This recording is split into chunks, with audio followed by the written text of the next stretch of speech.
Hi, my name is Kenzie Surratt, and this is my submission for the Pick a Presidency Research Project. I'll be doing this on Jimmy Carter. For some background on Carter, he was born in 1924 in Plains, Georgia, to his father, James Earl Carter Sr. He was a farmer and a businessman, and his mother, Lillian Gordy Carter, was a registered nurse. Carter went to school in Georgia for all of his college career and in high school, public school.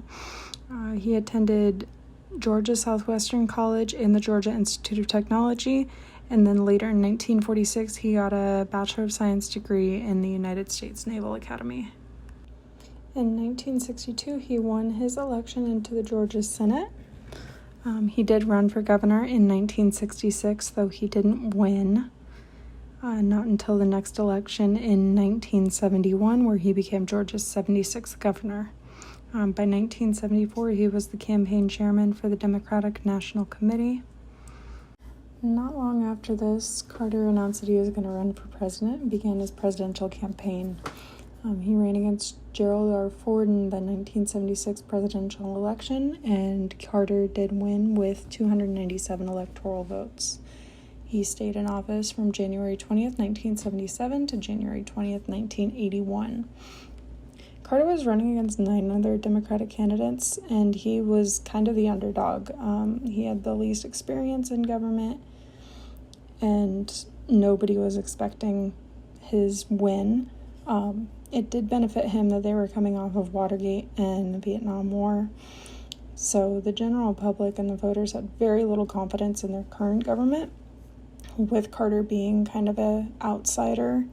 That did likely play into his winning the election. Another thing that he did, he campaigned across the country, even in states where he was not expecting to win. Got his voice more known nationally, and this did wind up being a trend in campaign strategy and kind of a new normal.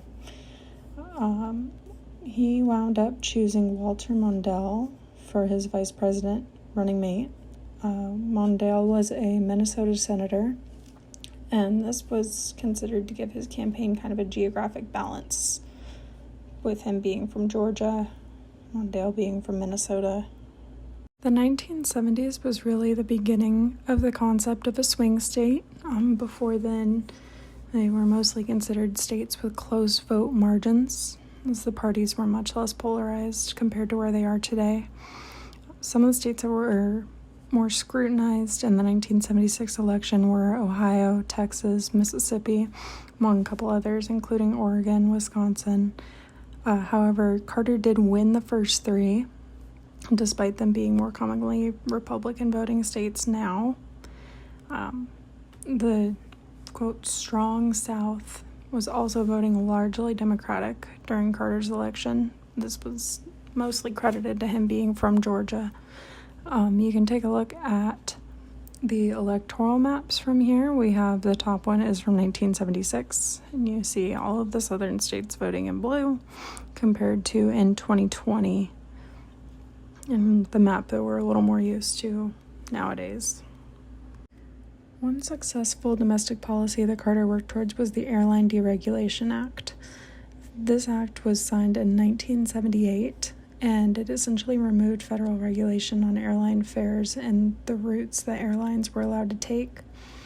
The regulation was found to be keeping airfares super high, and airlines weren't operating as efficiently as they could. With the act passing, pricing became more competitive. Airlines were able to expand routes. They used kind of a spoke, hub and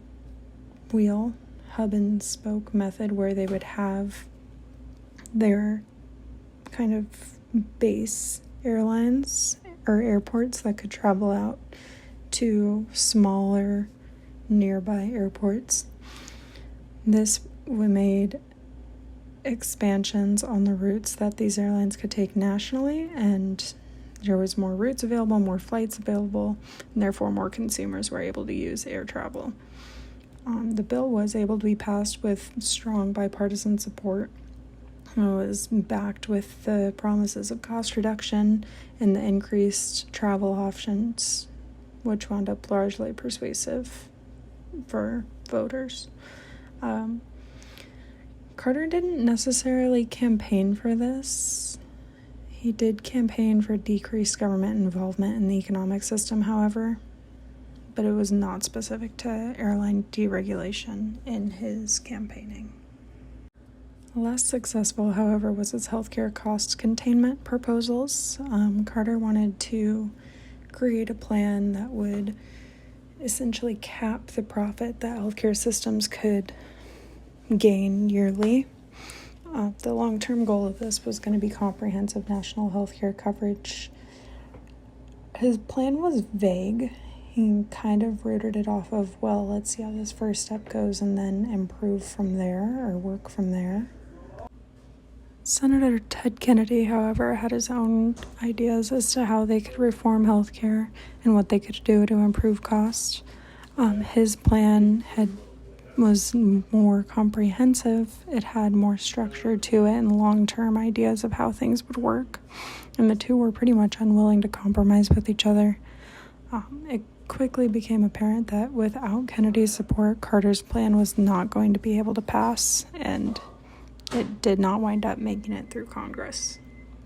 So the law of midterms generally states that whatever party is holding the presidential seat is going to lose seats in the House and the Senate during midterms.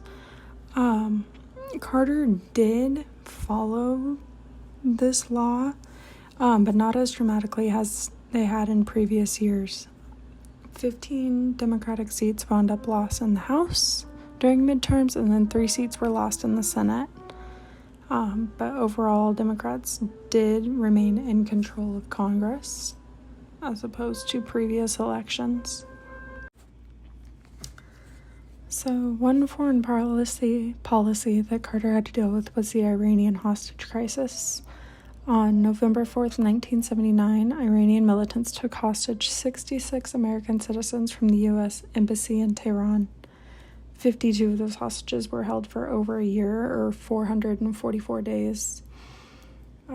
Carter attempted many peaceful bargaining attempts with Iran, one of which he was offering health services to the Iranian leader, saying that he needed these treatments that were only available in the U.S.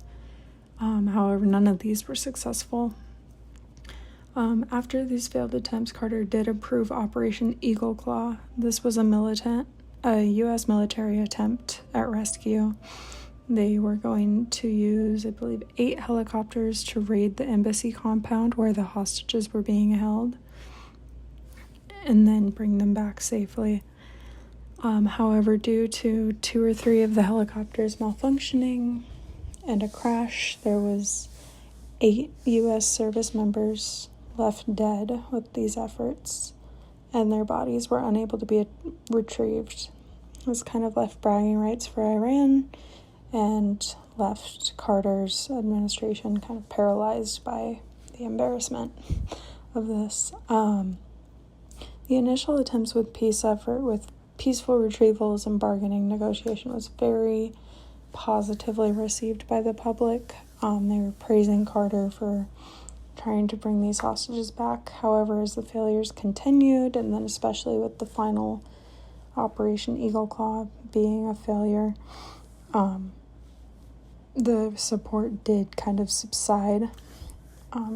These failures were contributed to Carter losing to Reagan for the next presidential term.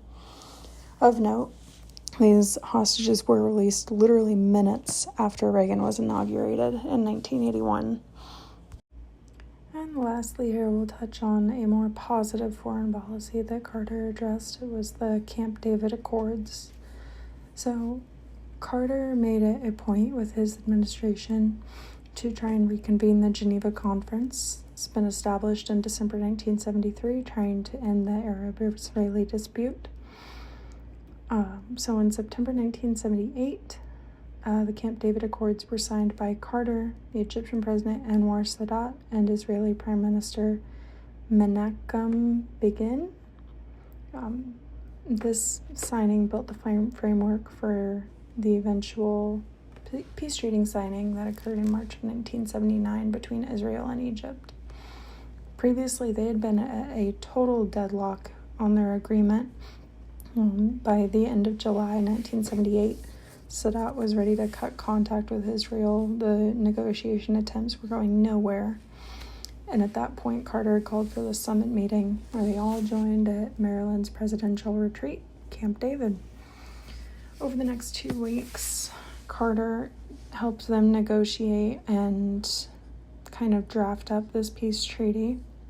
They weren't able to come to a full conclusion with it in that stay, but it was a strong effort from Carter that was essentially to thank for the peace treaty being signed. That is what I have. Thank you, and I will submit my sources in the other submission.